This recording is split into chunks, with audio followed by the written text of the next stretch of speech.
Trump just gutted federal regulations across the board. The US and China called a tariff truce. Google DeepMind dropped a new AI model that's breaking benchmarks. The Senate passed a sweeping AI bill with rare bipartisan support. Bitcoin cracked 105K. Apple killed Siri. The Fed is eyeing a July rate cut. And NATO just had a very public fight about Ukraine. 8 stories. Let's go. The news. President Trump signed an executive order directing all federal agencies to prioritize American-made products, closing waiver loopholes and mandating stricter enforcement of Buy American laws. The White House framed the order as an extension of the America First agenda. A senior White House official specifically said the administration is looking for partnership with companies rather than government regulation. The FTC is now considering new rules that would require e-commerce platforms to verify country of origin claims. Follow-up. This matters because the Buy American framework has historically had more teeth on paper than in practice. Closing the waiver loopholes is the real story here. That's where agencies have been quietly letting foreign goods through for years. If the FTC follows through on origin verification requirements, that's a compliance nightmare for major e-commerce players. Amazon, Walmart, Temu, all of them would be forced to audit their supply chains in ways they currently don't. The partnership over regulation framing is interesting too. It suggests the administration wants to pressure companies into compliance rather than punish them outright. Whether that holds depends entirely on enforcement. What's next? Watch the FTC's next move on country of origin rules. That's where this executive order gets real consequences. And watch for which industries push back hardest. Agriculture and tech hardware are the most exposed. The news. After the US-China trade war peaked with US tariffs hitting 145% and Chinese counter-tariffs at 125%, both sides struck a 90-day truce following talks in Geneva. The deal rolled back most of the recent tariff increases and opened the door for continued negotiations. The truce has since been extended for another 90 days. A separate October agreement also secured US access to critical minerals while reducing tariffs on Chinese goods. Though, per available data, Chinese exports to the US have continued falling, dropping 11% year-on-year into early 2026. Follow-up. A 90-day pause is not a resolution. The news. After the US-China trade war peaked with US tariffs hitting 145% and Chinese counter-tariffs at 125%, both sides struck a 90-day truce following talks in Geneva. The deal rolled back most of the recent tariff increases and opened the door for continued negotiations. The truce has since been extended for another 90 days. A separate October agreement also secured US access to critical minerals while reducing tariffs on Chinese goods. Though, per available data, Chinese exports to the US have continued falling, dropping 11% year-on-year into early 2026. Follow-up. A 90-day pause is not a resolution. This is a ceasefire, not a peace deal. Both sides needed relief.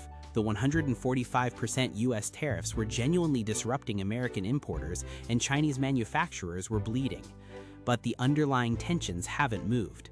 Meanwhile, the US Court of International Trade invalidated Trump's Section 122 10% tariffs, ruling the administration exceeded congressional authority.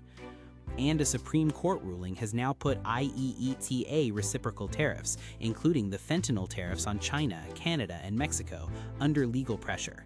The trade war isn't over. It's paused while lawyers work. What's next?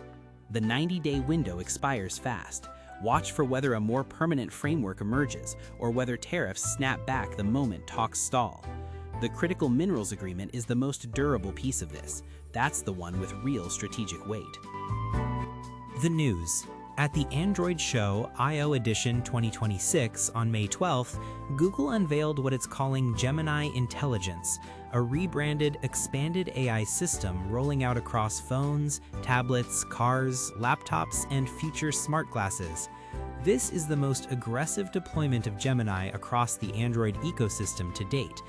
The announcements came 1 week ahead of Google I/O 2026, consistent with Google's recent strategy of front-loading major reveals in a pre-show. Follow-up. Google is doing something smart here. spreading Gemini across every device category rather than keeping it siloed in a chat interface. The cars and smart glasses angle is the one to watch. If on-device AI inference is good enough to run in a car or on your face without a data center behind it, the whole AI race changes. It's also worth noting that Google is framing this under the Gemini intelligence banner, which is clearly a marketing unification play to compete with Apple's own AI branding push. More on that in a second. The pre-I.O. reveal strategy also tells you something. Google wants the narrative set before the conference, not shaped by competitors reacting to it. What's next? Google I.O. 2026 is the next major checkpoint. Expect deeper technical benchmarks and developer tooling to drop there. The real test is whether Gemini on-device performance actually holds up, or whether this is another demo that doesn't survive contact with real users. The news. Connecticut Senate Bill 5, formerly named the Connecticut Artificial Intelligence Responsibility and Transparency Act, passed on May 1, 2026, with the House voting 131-17 and the Senate 32-4. Governor Ned Lamont confirmed he intends to sign it.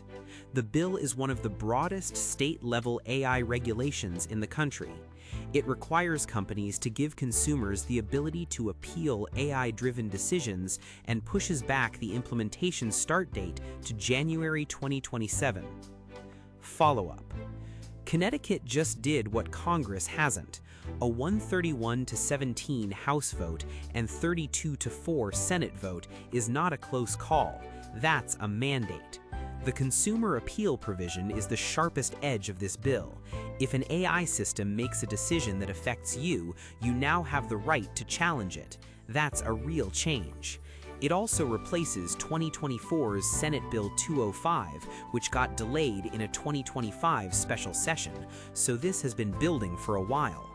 The January 2027 start date gives companies about 18 months to get compliant.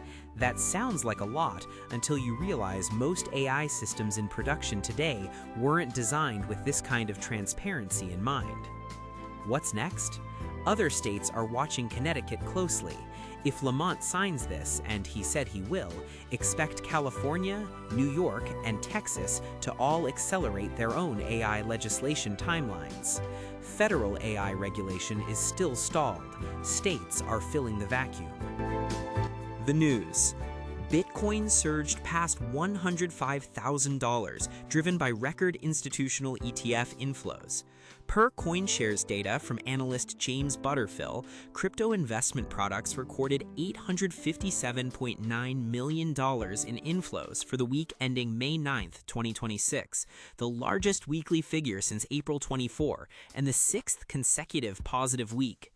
Bitcoin captured $706.1 million of that, or 82% of total flows. Spot Bitcoin ETFs drew nearly $2 billion in April inflows, with BlackRock's IBIT leading the institutional wave. Follow-up. 6 consecutive weeks of inflows is not a spike, it's a trend. BlackRock running point on institutional Bitcoin buying is a signal the market has been waiting years to see. When the world's largest asset manager is consistently accumulating, it changes the risk calculus for every other institutional investor sitting on the sidelines. The 105K level also matters psychologically. It clears the previous all-time high zone and puts the next major resistance much higher. The Clarity Act is also nearing a Senate vote, which would provide a regulatory framework for crypto markets. That's another tailwind. What's next? Watch the Clarity Act Senate vote. Regulatory clarity is the one thing that could sustain or accelerate this run. If that bill stalls, expect volatility. If it passes, the institutional floodgates open wider. The news. Apple announced iOS 20, and the headline is brutal for Siri fans. The on-device AI assistant is replacing Siri entirely. This is Apple's most significant AI infrastructure shift since introducing the App Store. The new assistant runs on-device, meaning your data stays on your phone rather than routing through Apple's servers. Killing Siri is an admission. Apple built Siri in 2011 and spent 13 years watching it fall behind Google Assistant, Alexa, and now every LLM chatbot on the market.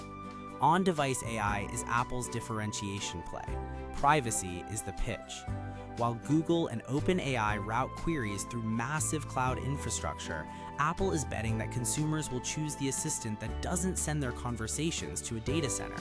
That's a real value proposition in a post-Cambridge Analytica world. It also means Apple's Silicon team, the people who build the A-series and M-series chips, is now the most important team in the company. The AI capability lives or dies on the hardware. What's next? The competitive benchmark between Apple's on-device assistant and Google's Gemini intelligence is the tech story of the next 12 months.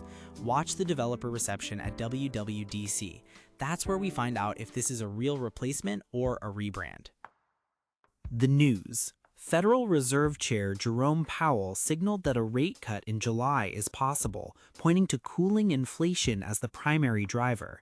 This is the clearest forward guidance the Fed has offered in months. Inflation data has been trending in the right direction, giving the Fed the cover it needs to move. Follow-up. A July cut would be significant. The Fed has been on hold while inflation stayed sticky, and markets have been pricing in cuts that kept getting delayed. If Powell is telegraphing July now, that's intentional. The Fed doesn't signal by accident. For markets, this is jet fuel. Equities, crypto, real estate, rate-sensitive assets all get a boost when borrowing costs drop. Combined with the US-China tariff truce reducing inflationary pressure on imported goods, the macro picture is shifting. The question is whether the tariff situation stays stable long enough for the Fed to actually pull the trigger. What's next? The July FOMC meeting is the date to watch. Between now and then, any inflation data that comes in hot could kill the cut entirely. One bad CPI print and Powell's July signal becomes a footnote. The news. NATO members clashed over the timeline for Ukraine's membership at the Brussels summit. Ukraine's foreign minister, Andriy Sybiha, traveled to Brussels on May 11th for EU and NATO-related meetings. The EU's Commissioner for Enlargement urged member states to formally open all 6 negotiation clusters with Ukraine as soon as possible. With Hungary's Viktor Orban increasingly isolated, per reporting noting his exit leaves no openly critical voice in the bloc, the political dynamics are shifting. Follow-up. The urgency is real. Without a clear membership timeline, Ukraine is in a security gray zone, fighting a war while waiting for a guarantee that may or may not come. The Orban dynamic matters. He's been the loudest skeptic of Ukraine's Euro-Atlantic integration, and his political standing is weakening. That removes a key blocking voice. But NATO membership requires unanimous consent, and even without Orban, there are members who are cautious about the military commitments a Ukraine membership would trigger under Article 5. The gap between political will and formal process is still wide. What's next? Watch whether all 6 negotiation clusters get formally opened in the near term. That's the procedural step that would move this from rhetoric to reality. The summer NATO summit is the next major pressure point. 8 stories, one theme threading through all of them. Systems under pressure are moving. Trade policy, AI regulation, monetary policy, military alliances, everything is in flux at once. The biggest story today is the AI regulation bill out of Connecticut. Not because it's the loudest, Bitcoin at 105K is louder, but because it's the one that sets precedent. States are legislating AI faster than Congress can debate it, and that patchwork is about to become every tech company's compliance headache. Subscribe, we do this every day.